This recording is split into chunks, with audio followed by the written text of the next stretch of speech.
ناظرین ذرا اس نقشے پہ نظر ڈالیے. یہ جو ایک تنگ سا راستہ آپ کو نظر آ رہا ہے جو گلف آف عمان سے ہوتا ہوا پرشین گلف تک جاتا ہے، یہ دراصل مشرق وسطیٰ کی شارک ہے، اور اسی راستے پر موجود ہے ایران کا وہ صوبہ جسے سستان بلوچستان کہتے ہیں، اور ایران کی وہ اسٹریٹجک بندرگاہ جسے چابہار کہتے ہیں. چابہار اور چابہار کے ارد گرد کا علاقہ صرف ایک پورٹ، ایک بندرگاہ اور ایک عام صوبہ نہیں ہے، بلکہ اس کا براہ راست تعلق گلف آف عمان اور پرشین گلف یعنی خلیج فارس دونوں سے جڑتا ہے.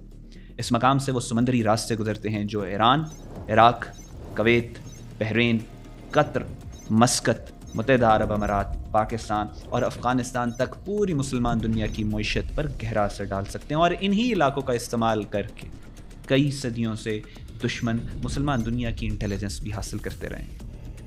لیکن آج سوال یہ ہے کہ آخر اس خاموش ساحل کے گرد کس کا سایہ منڈلا رہا ہے؟ کون سا ملک اس اسٹریٹجک علاقے میں اپنے قدم جما کر نہ صرف ایران اور پاکستان بلکہ پورے خطے کی خفیہ معلومات جمع کرنے کی کوشش کر رہا ہے؟ آج اس ویڈیو میں ہم وہ پلان بے نقاب کریں گے جو کہ صرف جغرافیائی نہیں ہے بلکہ طاقت، جاسوسی اور ریجن میں کھیلی جانے والی گریٹ گیم کا ہے. ناظرین، یہ کہانی شروع ہوتی ہے 2014 میں جب نریندر مودی بھارت کا وزیر اعظم بنتا ہے، اور اقتدار سنبھالتے ہی وہ ایک خاموش لیکن مہلک منصوبے پر عمل درآمد شروع کرتا ہے. وہ منصوبہ کیا تھا؟ ایران میں ایک ایسی بندرگاہ پر کنٹرول حاصل کیا جائے جس کے ذریعے پورے خطے کی سیاست، سلامتی، معیشت اور انٹیلیجنس گیدرنگ کر کے اپنا اثر و رسوخ قائم کیا جا سکے، یعنی چابہار پورٹ پر بھارت کا قبضہ. It's a big day for India. The country will soon operate its first ever foreign port. Which one? Iran's Chabahar.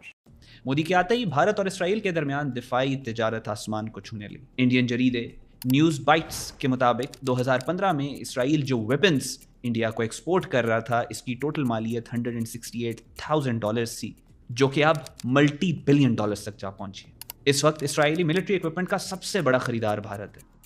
2016 میں چابہار پورٹ پہ انڈیا اپنے قدم جماتا ہے تو اسی وقت انسانی تاریخ میں ہائیسٹ سرونگ نیول آفیسر جو جاسوسی کے اندر پکڑا جاتا ہے، جس کا نام کلبھوشن یادو ہے. I am Commander Kulbhushan Sudhir Jadhav, number 4155 Zulu of the Indian Navy.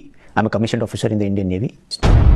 I was stationed in Chabahar, the Iranian port city, under a fictitious name, Hussain Mubarak Patel. It was a discreet, non-embassy based operation, exclusively meant to conduct meetings with Baloch insurgents and terrorists. جو اپنی video بیان میں خود یہ بات مان چکا ہے کہ وہ پاکستان کے اندر فرقہ وارانہ فسادات اور صوبائیت کی بنیاد پہ ہونے والے فسادات کو ہوا دیتا رہا ہے، ان کو انسٹیگیٹ کرتا رہا اور پاکستان کے اندر دہشت گردی کے واقعات کرواتا رہا. The purpose of this time visit to Pakistan was to establish and meet the basic leadership of Baloch subnationals, the BLA or the BRA, and establish and infiltrate around 30 to 40 raw operatives for operations along with Baloch subnationals. Kulbhushan Yadav کا پورا net work Chabahar سے operate ہوتا رہا اور یہ Chabahar کو استعمال کر کے پورے خطے میں دہشت گردی کو پروان چڑھاتا رہا.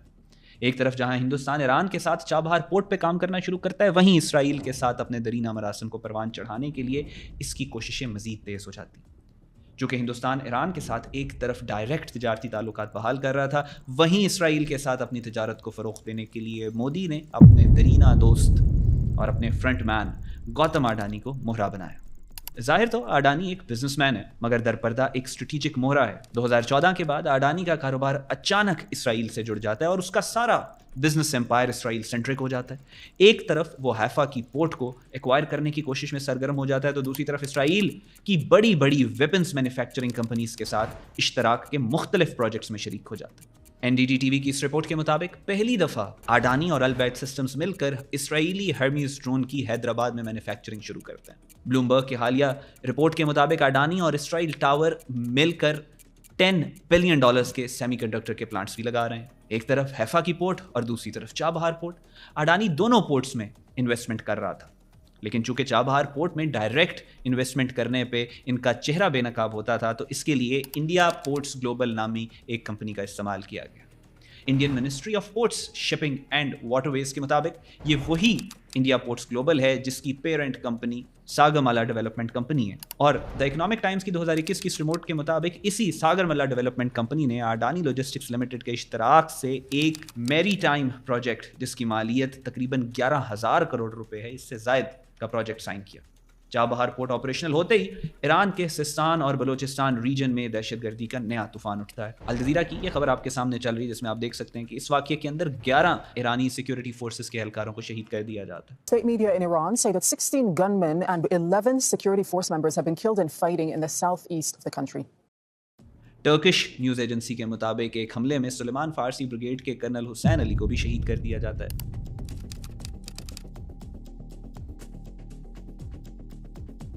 کچھ عرصے کے بعد ایک اور حملہ ہوتا ہے اور اس میں مزید 5 شہادتیں ہوتی ہیں، حتیٰ کہ الجزیرہ کی اس خبر کے مطابق IRGC کا ایک جرنل بھی ان دہشت گردوں کے نشانے پہ ہوتا ہے اور خوش قسمتی سے وہ بچنے میں کامیاب ہو جاتا ہے، لیکن اس کے باڈی گارڈ اس واقعے میں شہید ہو جاتے ہیں.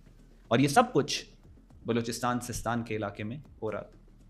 نہ صرف IRGC کے کمانڈر بلکہ ان گروپوں نے ایران کے اندر مقیم 8 پاکستانی مزدوروں کو بھی قتل کر دیا تھا تاکہ پاکستان اور ایران کے تعلقات کو خراب کیا جا سکے. یہ رائٹرز کی رپورٹ آپ کے سامنے ہے. ایران کے صوبے سستان میں 8 پاکستانیوں کو قتل کر دیا گیا ہے. مقتولین کو ہاتھ پاؤں باندھ کر گولیاں ماری گئی. حال ہی میں جب اسرائیل نے ایران کے اوپر حملہ کیا تو کچھ خفیہ ایجنٹس نے ایران کے ایئر ڈیفنس سسٹم کو تباہ کر دیا. بعد میں جو رپورٹس آئیں اس سے یہ بات واضح ہوئی کہ ان خفیہ ہاتھوں میں انڈین ہاتھ پایا گیا. ایران کے ایک مشہور جرنلسٹ ڈاکٹر صالح بہشتی کے مطابق ایرانی فورسز نے جن اسرائیلی جاسوسوں کو گرفتار کیا اس میں انڈینز بھی شامل ہیں. جی، ہندوستان اسرائیل کے لیے خفیہ انٹیلیجنس پرووائڈر کے طور پہ کام کرتا ہے اور یہ کوئی نئی بات نہیں ہے یا چونکا دینے والی بات نہیں ہے. ہندوستانی قطر میں بیٹھ کے اسرائیل کے لیے یہ کام کر چکے ہیں. جب 2022 میں 8 ہندوستانی جاسوس قطر سے رنگے ہاتھوں پکڑے گئے تھے اور رپورٹس کے مطابق ان کو قطر کی حکومت نے سزائے موت بھی دی تھی اور ان کا جرم یہ تھا کہ وہ قطر کے اسٹریٹجک معلومات اسرائیل کو فراہم کر رہے ہیں. ایران کے ساتھ ہندوستان کی نفرت کا اندازہ آپ اس بات سے کیجئے کہ گورو آریہ جو کہ را کا ماؤتھ پیس ہے کچھ عرصہ قبل ایرانی فارن منسٹر کو خنزیر کے الفاظ سے پکارتا ہے اور یہ وہی گورو آریہ ہے جس کے ٹویٹر اکاؤنٹ کو انڈیا کا prime minister Narendra Modi follow کرتے ہیں. سب کے باوجود نریندر مودی یا انڈین گورنمنٹ گورو آریہ کے خلاف کسی قسم کی کوئی ایکشن نہیں لیتے, کوئی کارروائی نہیں کرتے, جو یہ بات واضح کرتے ہیں کہ Gaurav Arya actually Indian intelligence agency کا ہی بیانیہ لے کر سامنے آیا تھا. اس کے بعد مزید گرفتاریاں کی گئیں, اس میں کئی 100 افغان شہری گرفتار ہو جاتے ہیں. اب سوچنے کی بات یہ ہے کہ افغان شہری موساد کے ہاتھوں کیسے استعمال ہو رہے تھے, جبکہ اسرائیل کا افغانستان کے ساتھ نہ تو کوئی سفارتی تعلقات ہے نہ کسی قسم کا کوئی جغرافیائی تعلق. پھر یہ اتحاد کیسے ہوا؟ اس سوال کا جواب صرف اور صرف ایک ہے اور وہ ہے ہندوستان. اور یہ پہلی دفعہ نہیں ہوا. اس خطے میں کون سا ایسا ملک ہے جو افغانوں کا استعمال کرتا رہا ہے دہشت گردی کروانے کے لیے؟ انڈیا پہلے بھی تو کر چکا ہے. تحریک طالبان پاکستان یعنی فتنہ الخوارج اور فتنہ الہندوستان یعنی بلوچستان لبریشن آرمی کے جو دہشت گرد ہیں ان کی پشت پناہی کے لیے انڈیا اسی طریقے سے افغانوں کا استعمال کرتا ہے جس طرح اس نے ریسنٹ ایران اسرائیل کانفلکٹ میں افغانوں کا استعمال کیا ایران کی پشت میں چھرا گھونپنے کے لیے. انڈیا کی یہی خواہش ہے کہ سستان بلوچستان والی ساری بیلٹ کے اوپر اپنا قبضہ مزید بڑھایا جائے. یہ چابہار پورٹ کا پروجیکٹ ایسٹ انڈیا کے طرز کے اوپر یہاں پہ لایا گیا ہے تاکہ اس علاقے کے اوپر اپنا کنٹرول جمایا جا سکے. ہمارے ایرانینز کو یہ بات سمجھنے کی بہت اشد ضرورت ہے کہ وہ انڈینز جو آج بلوچستان کو پاکستان سے علیحدہ کرنے کی بات کرتے ہیں, وہ گریٹر بلوچستان کی بات کرتے ہیں. وہ صرف پاکستان کو توڑنے کی بات نہیں کرتے, وہ یہ سستان بلوچستان جو ایران کا ایک صوبہ ہے اس کو بھی توڑنے کی بات کرتے ہیں. یہ وہی دہشت گرد تنظیمیں ہیں جو ہمارے ہاں بھی کام کر رہی ہیں, جو ایران کے اندر بھی کام کر رہی ہیں. وہ ایران کے بھی اتنے ہی دشمن ہیں جتنے پاکستان کے دشمن ہیں. صرف ایک ڈپلومیٹک کور, صرف ایک منافقت کا لبادہ اڑا ہوا ہے. اصل میں وہ ہمیشہ سے نہ صرف پاکستان, نہ صرف ایران, نہ صرف قطر, بلکہ پوری مسلمان دنیا کے دشمن رہے ہیں. اور اب کیونکہ اسرائیل ایک گریٹر اسرائیل کے پروجیکٹ کے لیے پوری مسلم دنیا کے اوپر حملے کر رہا ہے, تو آہستہ آہستہ آپ دیکھیں گے جب اسرائیل نے ایران کے اوپر حملہ کیا تو انڈین ایسپیوناج ابھر کر سامنے آیا. جب وہ گلف کنٹریز کے اوپر اگر کل کو حملہ کرتا ہے تو آپ دیکھیں گے کہ ہر ملک سے آپ کو بھارتی ایجنٹس, بھارتی جاسوس ملیں گے. ٹھیک اسی طرح جس طرح ایران کے اندر وہ فیکٹری جہاں سے ڈرونز بنے جنہوں نے 13 جون کی رات کو ایران کے ایئر ڈیفنس سسٹم کو چوک کیا, اس فیکٹری میں جو لیبر تھے, اس فیکٹری کو بنانے والی جو لیبر تھی, وہ تمام انڈینز سے. اب وقت آ چکا ہے کہ پوری مسلم دنیا انڈیا کو ایز اے تھریٹ ٹریٹ کرے. یہ انڈو اسرائیل الائنس صرف پاکستان کا دشمن نہیں ہے, پورے مسلم ورلڈ کا دشمن ہے. انڈیا اس طرح سے ڈپینڈنٹ ہے مسلم ورلڈ کے اوپر کہ اس کی جو ٹاپ ایکسپورٹس ہیں وہ جن ممالک میں جاتی ہیں اس میں ٹاپ 3 مسلم کنٹریز ہیں. انڈیا کو سب سے زیادہ ریمیٹنسز جن ممالک سے آتی ہیں ٹاپ 6 اس میں سے ٹاپ 3 مسلمان ممالک ہیں. This presents us with an ample opportunity کہ گلف کنٹریز ہر اس انڈین کو انویسٹیگیٹ کریں جو ان کے ملک میں کچھ بھی سسپیشیس ایکٹیویٹیز کر رہے ہیں, بیکاز انڈیا کا جو ٹیرر نیٹ ورک, جو انٹیلیجنس نیٹ ورک ہے, ایز اے پالیسی آرٹیکل آپ کے سامنے چل رہے, 2008 میں انہوں نے فیصلہ کیا تھا کہ انہوں نے گلف کنٹریز کے اندر اپنے فٹ پرنٹ کو انکریز کرنا ہے, اور وہ انہوں نے سستان, بلوچستان, چابہار پورٹ اور انہی علاقوں کے تھرو کرنا تھا. جو قطر کے اندر ان کے آفیسرز پکڑے گئے تھے وہ نیول آفیسر تھے. پاکستان کے اندر جو ان کا دہشت گرد ایجنٹ پکڑا گیا تھا Kulbhushan Yadav, again he was a naval officer. اور یہ سب کچھ اسٹیم کر ہے چابہار سے اور ایران میں موجود وہ جو بیلٹ جس کو سستان بلوچستان کہتے ہیں وہاں سے. It's about time that we see India what it truly is. Pakistan ہمیشہ زندہ باد.